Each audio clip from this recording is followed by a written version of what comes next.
with smart lipo, we're talking about a lot of women, as you mentioned, who've had kids.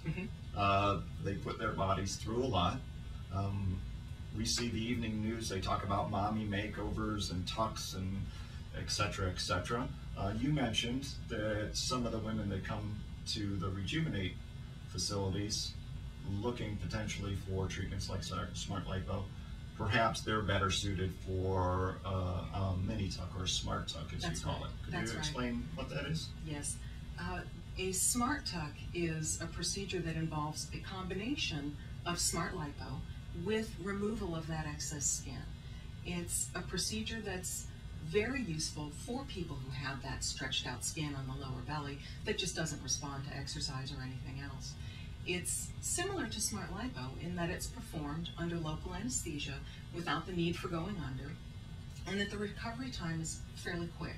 For most people, they're up and about immediately, but back to normal activities in about 3 to 4 days. So it's the sort of thing that a person can do and not really have to take large amounts of time off work, unlike the traditional full tummy tuck, which is very good for other types of problems.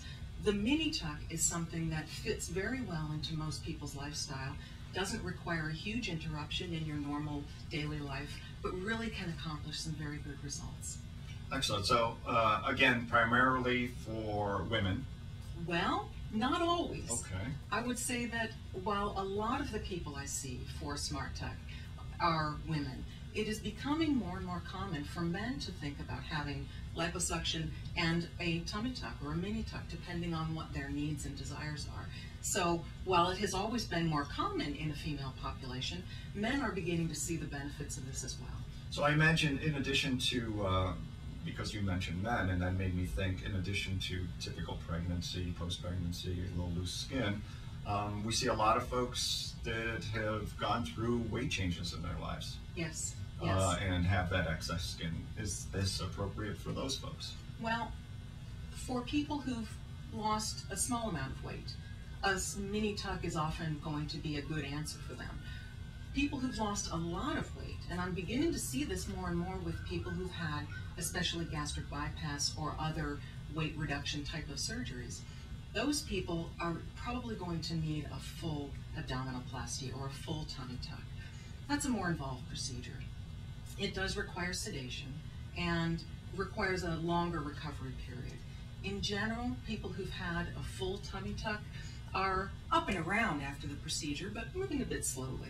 Generally speaking, someone who has a relatively light desk type of a job can go back to work in and around 3 weeks. Somebody who has a more physical type of job, about 4 weeks. So it's not quite the same as a mini tuck, but for someone who has a lot of excess skin, or someone who has a problem with very loose or stretched out abdominal muscles, that's really going to be the best solution. And for folks out there in the world that are thinking that some of these treatments may be right for them, and they're really not sure, maybe smart lipo, maybe the smart tuck, maybe a full tuck, how do we find out what's right for us? You know, that's an excellent question. The best way to find out is to just come in for a consultation, because I see a lot of people who are, you know, perhaps thinking that they need a tummy tuck when really a mini tuck is all they need, or people who want liposuction who really won't be happy with what we can accomplish that way and really should think about a tuck. So the best way is to talk to someone who performs all of the procedures, is really very well versed in the kind of results that can be obtained, and get a good answer as to what's going to suit your needs the best. I see. And obviously some of these things that we're talking about involve needles, involve minor surgery, sometimes major surgery. What are some of the safety concerns or some of the things that folks should ask a surgeon or an office that they go to? That's an excellent question as well. As with any procedure, there are always risks. The probably most common risk of any operation is the risk of bleeding and the risk of infection. The risks can be minimized by use of certain medications or use of antibiotics, but there always is that degree of risk. There are other risks, such as not being happy with the result, not getting the degree of improvement that you like, but those obviously are not risks to health and well-being. Now, one of the things that patients should think about is whether the facility and the surgeon that they're asking for care is someone who is appropriately trained, someone who has performed the procedures in the past, as you mentioned, having a track record of doing a fair number of them, and someone who does that in a safe environment.